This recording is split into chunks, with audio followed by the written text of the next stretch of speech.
Giawhag sa Department of Science and Technology ang mga gagmay negosyante sa Soxargen Region nga pahimuslan ang mga programa sa buhatan kalabot sa pagpalambo sa ilang mga negosyo pinaagi sa modernong teknolohiya. Dugang detalye sa report ni Tony Humamil. Buot karon sa Department of Science and Technology nga tabangan ang mga gagmayng negosyante sa Soxargen Region. Ilabi na kadto mga anaa sa sektor sa micro, small and medium enterprises o MSMEs. Kini pinaagi sa ilang mga paghatag ug assistance alang sa pagpalambo sa ilang negosyo o produkto, pinaagi sa research ug modernong teknolohiya.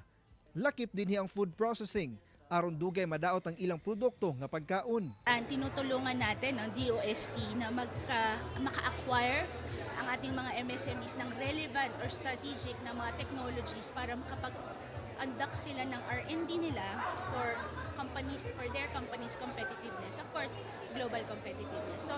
Sa pagbisita sa DOST Central Office sa General Santos City, nakita nila nga buot sab sa mga gagmayng negosyante nga palambuon ng ilang negosyo. Gani, duha ka man na nag-iya og farm sa syudad sama sa usa ka strawberry farm ang gibisita sa DOST. Nagpasalamat sila sa kadasig sa mga negosyante nga makakaton sa pag-atiman sa ilang negosyo.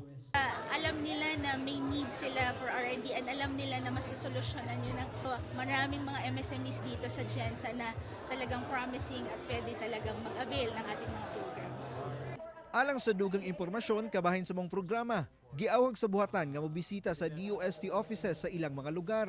Kasi minsan iniisip nila na R&D, baka mahirap ito or hindi namin ito kaya. Pero talagang kailangan natin ng collaborative or collaboration with other institutions that has expertise to help them in their needs. Kauban si Bong Vicencio sa kamera. Ako si Tony Humamil para sa At Home with GMA Regional TV.